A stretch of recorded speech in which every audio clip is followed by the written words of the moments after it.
Bienvenue sur le podcast Le Mémo, je partage le meilleur de la tech pour les entreprises. Cette semaine, un épisode de podcast un peu particulier puisqu'il n'y a pas eu beaucoup d'actu tech et donc je vais pas en inventer. Quand il n'y a pas d'actu, il n'y a pas d'actu, on n'est pas sur BFM. Donc on va se concentrer sur d'autres choses, sur des outils. Et en plus de ça, j'étais en vacances, donc j'ai eu moins le temps de faire de la veille sur la petite semaine qui s'est écoulée. Mais j'ai sorti quand même quelques petits sujets intéressants avec un peu un axe central autour des résolutions de nouvelle année, notamment avec le fait de les comparer aux bonnes petites habitudes qu'on peut prendre tout au long de l'année versus les grandes résolutions qu'on se fixe en janvier et qu'on n'arrive pas à tenir souvent. Voilà, j'ai un peu axé tous les contenus de cette semaine autour de ce sujet-là.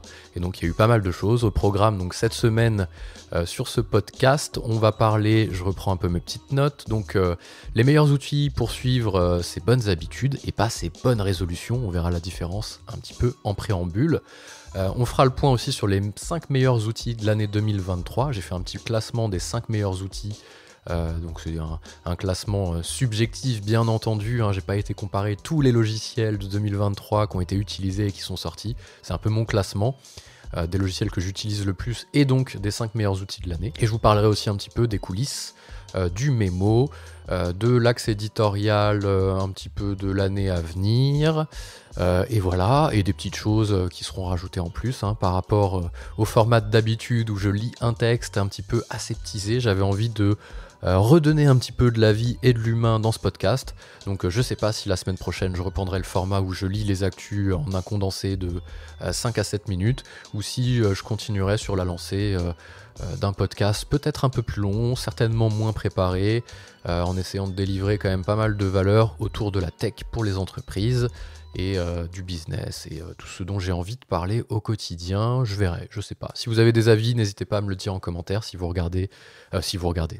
écoutez cet épisode sur une plateforme qui vous permet de mettre un commentaire, n'hésitez pas à me dire si vous préférez le format un peu freestyle ou le format un peu plus préparé, où vous avez l'information de ce qui s'est passé sur la tech en 5 minutes, terminé, vous passez à autre chose, ou si vous préférez qu'on rentre un peu plus dans le détail.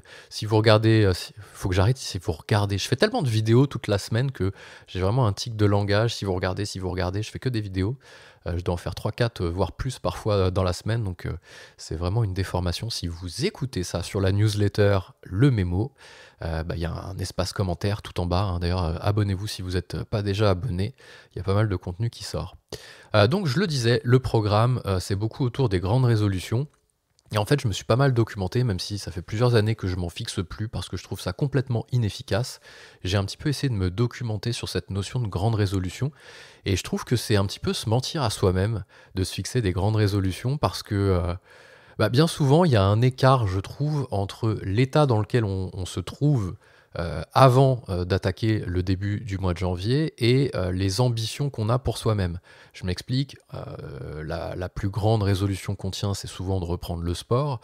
Bien souvent, on passe d'un zéro activité sportive avant le mois de janvier, bien souvent qui date d'avant l'été, quand il s'agissait de faire un body summer pour aller sur la plage. On s'est réchauffé aussi souvent au mois de juin ou au mois de mai, puis ça n'a pas duré très longtemps non plus. Et on est passé sur 4 à 5 mois d'inactivité complète. Et souvent, au mois de janvier, comme par miracle, on va se mettre à vouloir faire du sport tous les jours, courir 10 km par jour ou 3 fois par semaine. Donc on passe d'un état zéro à un état quasiment 100%. Et je trouve que c'est un petit peu tout ce qui se passe autour des grandes résolutions, c'est l'écart entre notre situation, notre état au mois de décembre et l'état qu'on va se fixer comme résolution, comme objectif au mois de janvier. En gros, on a fait n'importe quoi pendant les 4-5 mois qui ont précédé le mois de janvier, et d'un coup, comme par miracle, on allait se tenir à avoir une vie parfaite du jour au lendemain, sans être graduel, sans mettre de progressivité. Et je trouve que c'est un peu bizarre. À mon avis, ça explique surtout souvent pourquoi 90% des gens abandonnent les grandes résolutions. Et c'est quelque chose que je fais plus du tout. Je l'ai fait comme tout le monde. J'avais la pire situation sur le point que je voulais résoudre au mois de janvier, jusqu'au mois de janvier, et d'un coup je voulais me fixer des objectifs inatteignables. Et donc il n'y avait pas de secret, au bout de quelques semaines, voire quelques mois, dans le meilleur des cas, j'abandonnais sans aucun résultat, ou alors je me blessais quand il s'agissait du sport. Plutôt que d'y aller graduellement et de se dire, bah voilà, je sais pas moi, au mois d'octobre, vas-y, je commence un petit peu avec 10 minutes de marche tous les jours, puis 30 minutes, puis je fais un footing par semaine, etc. pour essayer de monter en puissance et au mois de janvier être complètement prêt et de s'y tenir. Et ça, c'est le principe des petites habitudes qui ont un résultat incroyable versus les grandes résolutions qu'on n'arrive pas à tenir. Eh ben non, souvent on passe de 0 à 50 ou de 0 à 100, donc d'un objectif complètement inatteignable. Alors je sais pas pourquoi on fait ça, puis on se dit bah tiens, bah, je peux continuer à faire n'importe quoi, de toute façon, euh, à la nouvelle année je changerai tout. Donc c'est un prétexte souvent pour complètement, voilà, tant qu'à de toute façon plus faire de sport, j'en fais plus du tout, plutôt que d'en faire une fois par semaine et de limiter la casse. J'écoutais ça sur le podcast de Théo Lyon, Road to 10 Million, et je trouve ce podcast d'ailleurs assez cool si vous le connaissez pas. C'est aussi ce podcast qui m'a donné envie de refaire un format un petit peu plus libéré, pour voilà, mettre un peu plus d'authenticité sur ce format podcast, plutôt qu'un truc un peu lu comme ça à la chaîne, sans y mettre de cœur. Donc, et c'est là-dessus justement, je perds pas le fil, que j'écoutais que c'était mieux, et il a raison là-dessus, de limiter la casse, plutôt que de se dire au mois d'octobre, ah, de toute façon, ouais, mois de janvier, je reprends le sport, d'ici là, ça sert à rien que je m'y mette. Bah, plutôt que de se dire ça, dire bah, je vais essayer au moins de faire ce que je peux, une fois par semaine, 2 fois par semaine, et comme ça, au mois de janvier, je reprends sur des bases solides, et j'ai pas attendu le mois de janvier comme un espèce de prétexte pour continuer à rien faire sur mes sujets avant les mois précédents le mois de janvier. Donc j'aime bien cette notion-là de limiter la casse, je trouve ça assez cool. Et en général, ça permet de tenir et de pas lâcher l'affaire, et souvent de se remotiver sans pour autant avoir un prétexte bidon qui est les bonnes résolutions. Donc c'est pour ça que je préfère nettement me prendre des bonnes petites habitudes que d'avoir un truc énorme au mois de janvier que je vais pas tenir. Donc tout ça pour dire, après ce préambule beaucoup trop long, dans lequel on n'a pas du tout parlé de tech, malgré le fait que ce podcast s'appelle Le meilleur de la tech, on n'a pas du tout encore parlé de ça, mais je préférais poser un petit peu le décor et se dire que bah, c'est mieux d'y aller graduellement et de faire des choses, des petites habitudes, donc par exemple marcher 10 minutes par jour, faire 30 secondes... 30 minutes de méditation ou que sais-je, voilà, peu importe quels sont les axes que vous voulez améliorer de votre côté, bah plutôt comme ça, ancrer des petites habitudes qui donnent au final des résultats assez gros, bien souvent au bout de quelques mois, bien plus gros que les résolutions que vous vous étiez fixées. Certes, les petites habitudes sont moins ambitieuses, mais on s'y tient plus longtemps et du coup, bah, mis bout à bout, ça donne des résultats plus incroyables qu'une grosse résolution qu'on abandonne au bout d'un mois. Et donc pour ça, il y a des petits outils qui existent. Parce qu'on aime bien quand même, ça permet de gamifier un petit peu, et ça évite un peu la friction, d'utiliser des outils qui vont nous permettre de suivre tout ça. Alors bien souvent, on peut combiner ces petites habitudes avec des OKR. Ça, c'est quelque chose dont je parle beaucoup, dont j'ai beaucoup parlé, les OKR, sur ce support, le mémo, qui s'appelait avant Acte à Productivité. Les OKR, c'est quoi en 2 mots, hein? C'est O, c'est objectif. KR, c'est Key Result. Donc en fait, objectif, c'est par exemple, je veux retrouver la forme, c'est mon objectif, sur les 3 prochains mois par exemple. Et les Key Results qui vont être en dessous, donc les résultats clés, ça va être marcher 30 minutes par jour, boire un jus pressé tous les matins, courir 1 jour sur 2, et faire comme ça des petites habitudes. Souvent, les résultats clés sont les petites habitudes qu'on va pouvoir mettre dans son quotidien et dans ces habitudes qu'on va traquer avec ces fameux outils dont je vais parler. Donc faire un mix entre les OKR et les petites habitudes. Et pour ça, il y a des outils. J'en ai découvert un. Alors je vais parler de 2, comme ça je vous laisse le choix. Il y en a un, c'est directement dans Notion. C'est un super template que j'ai trouvé, qui est hyper simple et qui est gratuit. Le template s'appelle Habit Tracker et il est développé par Islo, qui est assez connu dans l'écosystème Notion, puisqu'il développe plein de templates. C'est un petit peu quelqu'un qui... c'est un sachant de Notion sur ce sujet-là. C'est un petit peu l'équivalent de Shubham qu'on a en France... sur les sujets Notion et NoCode, eh bien il y a Islo qui lui, je crois, est japonais si je dis pas de bêtises, mais qui produit son contenu en anglais, donc qui rayonne de façon un peu plus large. Voilà. Donc il sort des templates géniaux, et notamment un qui s'appelle Habit Tracker. Je mettrai le lien dans le descriptif du podcast. C'est pas du tout sponsorisé, de toute façon le template est gratuit, donc ça risque pas, et vous pouvez le récupérer sur votre espace à vous, Notion, et c'est tout simple, hein, vous créez vos habitudes à vous, et chaque jour, en fait, il vient vous mettre une petite ligne dans laquelle vous pouvez cocher, par exemple, 10 minutes de méditation, un jus pressé, lire 30 pages, tenir un journal, vous cochez ça, il vous met un taux d'atteinte du résultat journalier et une somme sur la semaine, sur le mois. Ça vous permet de voir un petit peu aussi l'habitude avec laquelle vous êtes le plus à l'aise, l'habitude avec les habitudes avec lesquelles vous êtes le moins à l'aise, de réadapter tout ça et voilà, et d'avancer dans vos objectifs. Donc ça, c'est la première solution, Habit Tracker par Islo, qui est assez top. Je vais même tourner un petit tuto vidéo qui permet de dupliquer et d'adapter un petit peu ce template dans son espace Notion, si on ne sait pas trop comment fonctionne Notion, et si on veut se l'adapter pour nous. Première solution. La deuxième solution, c'est plutôt aller à la facilité avec une appli toute faite. Elle s'appelle Habit Tracker aussi. Hein. C'est pas un hasard. Vous tapez ça sur votre magasin d'applications, là, soit l'App Store, soit Google Play Store, et vous tapez Habit Tracker. En général, je crois qu'elle a 3000 notes, un truc comme ça, avec 4,5 ou 4,6. Donc c'est plutôt une appli assez solide. Je crois qu'il y a un petit module payant à l'intérieur, donc de 3 ou 4 euros, il me semble. J'ai un copain qui l'a téléchargé parce qu'il n'était pas très à l'aise avec Notion, dédicace s'il écoute ce podcast, et qui me dit que je crois qu'il y a un truc à prendre à 3 ou 4 euros en plus. Donc voilà, vous avez les deux choix, soit le template Notion que vous pouvez vous récupérer, soit la petite application Habit Tracker sur smartphone. Ça, c'était pour la partie suivre ses petites habitudes au quotidien.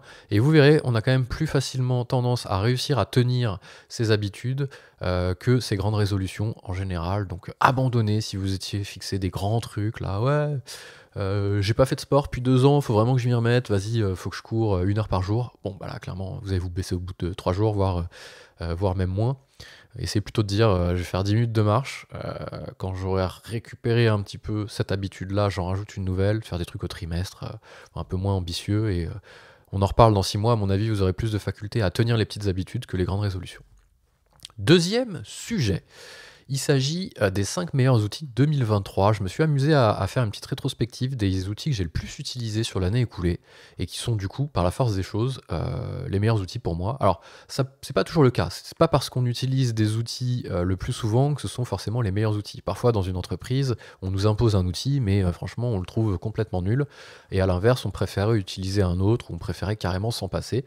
Moi, j'ai fait un mix entre ceux que j'utilise le plus et ceux que je préfère. Ça m'a donné des 5. Il y a un CRM, un outil de communication instantanée, une suite bureautique, un outil de gestion de projet et un navigateur. Et je vous le donne en 1000. Le CRM, c'est Pipedrive. Franchement, il n'y a pas du tout de débat là-dessus. Pour moi, Pipedrive, c'est vraiment le meilleur CRM pour les sales. Et cette précision est importante pour les sales. Pourquoi ? Parce que chaque CRM, on va prendre HubSpot, on va en prendre 2. Avec 2, on couvre 80% des besoins que vous pouvez avoir si vous n'avez pas des besoins trop verticaux dans votre entreprise. Vous avez soit HubSpot, soit Pipedrive. Et Pipedrive a plutôt une connotation CRM sales, donc les CRM pour les commerciaux, pour développer son business. Et HubSpot a plutôt une connotation CRM pour le marketing. Même si les frontières sont en train de s'effacer plus ou moins, parce que Pipedrive fait très bien du marketing désormais, HubSpot fait aussi très bien du sales, ils ont quand même dans leur ADN des choses qui font que si vous voulez vraiment un CRM full vente, prenez Pipedrive. Si vous voulez un CRM full marketing, prenez HubSpot. Si vous voulez un petit peu des deux, allez voir un petit peu celui que vous préférez. Moi, mon choix est très simple, c'est Pipedrive. Je fais et du marketing et du sales dedans. On l'utilise sur BLC, ça fait plusieurs années et je trouve ça vraiment chouette. Donc ça, c'est mon premier outil. Le deuxième, il s'agit de Discord. Et non, on n'utilise pas Slack et je n'utilise pas Slack. On l'a beaucoup utilisé, Slack, pendant plusieurs années et on est passé sur Discord pour 2 raisons. La première, la vraie raison, c'était parce qu'on avait mis une communauté autour des logiciels qu'on déploie chez nos clients et les gens qui étaient dans cette communauté-là étaient sur Discord, nous on était sur Slack. Ça voulait dire qu'il fallait ouvrir les 2 logiciels en parallèle pour pouvoir aller animer cette communauté. Certains faisaient l'effort, d'autres non. On a décidé de tous passer sur Discord, comme ça au moins il n'y avait plus de sujet. On avait à la fois un œil sur la communauté, à la fois un œil sur les discussions internes, et ça nous permettait de participer et de modérer plus efficacement la communauté. Ça, c'est la première raison.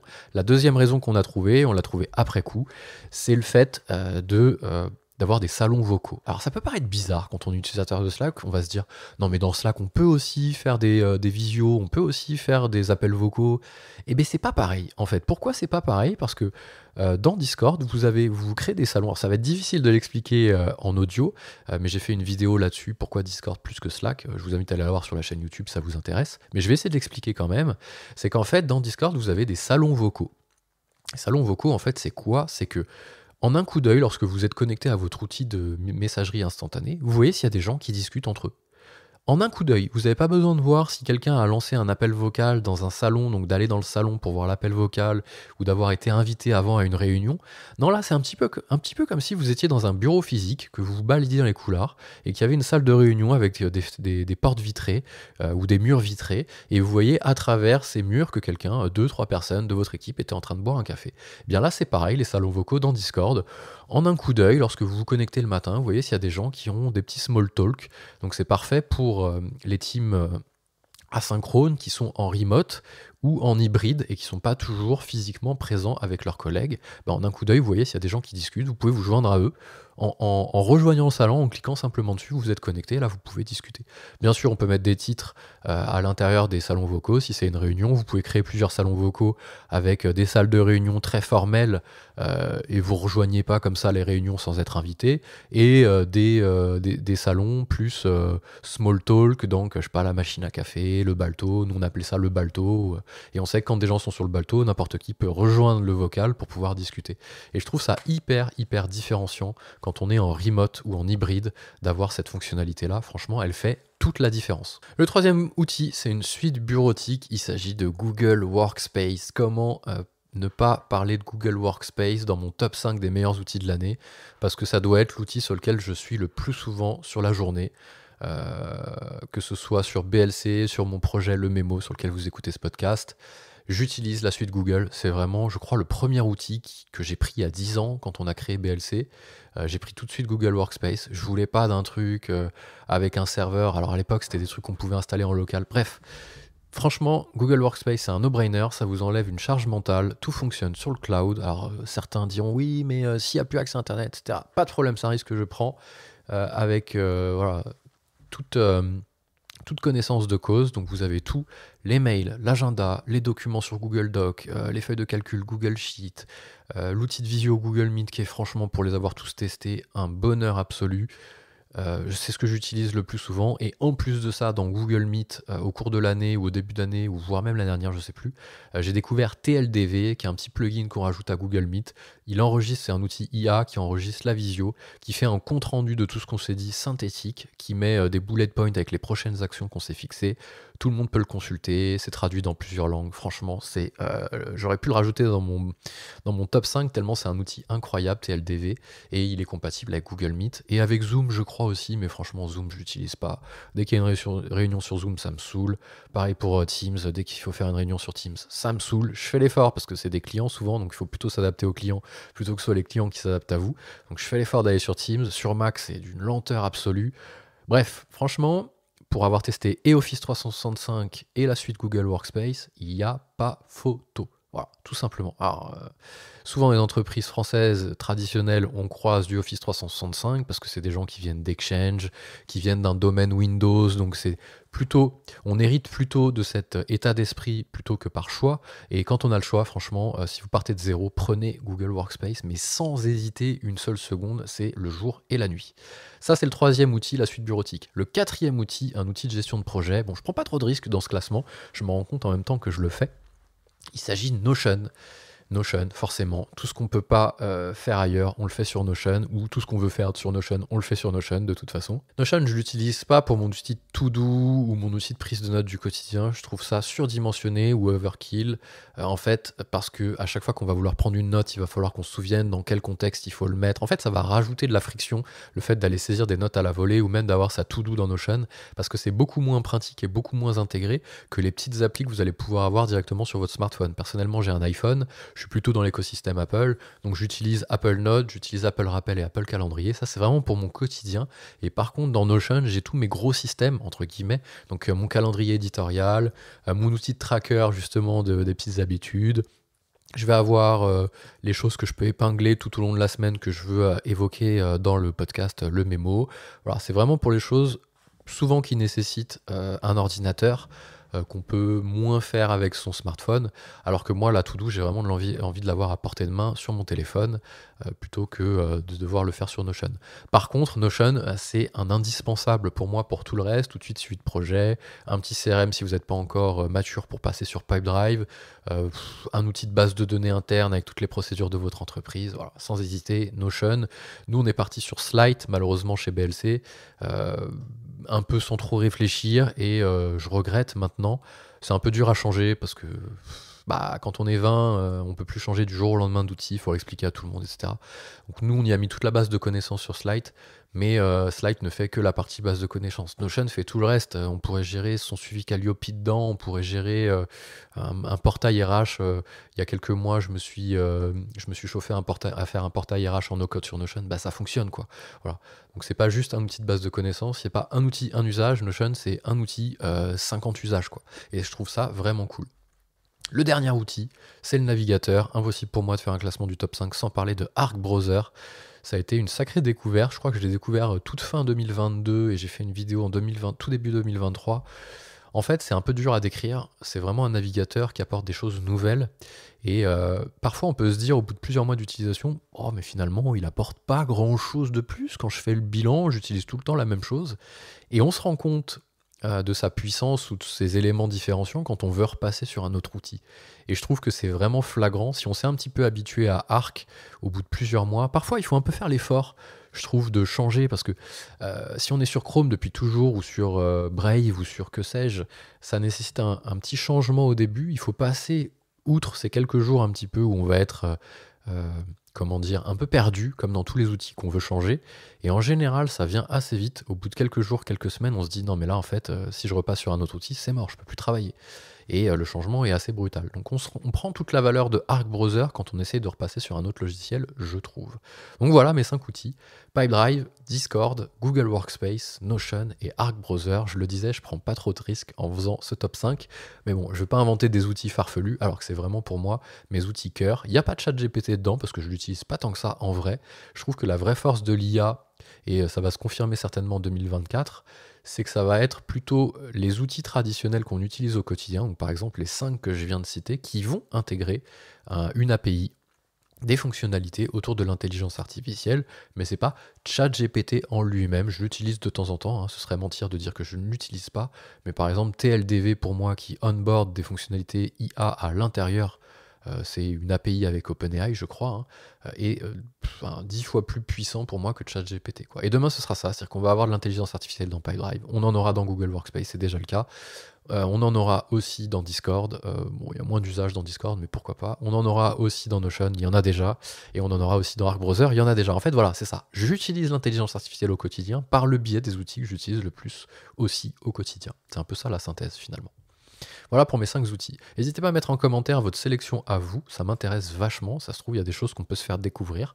Là, vous avez vu, c'est plutôt des outils généralistes, pas des outils métiers verticaux qu'on peut utiliser dans chaque business. Bien sûr, j'ai des outils verticaux qui sont liés à mon métier.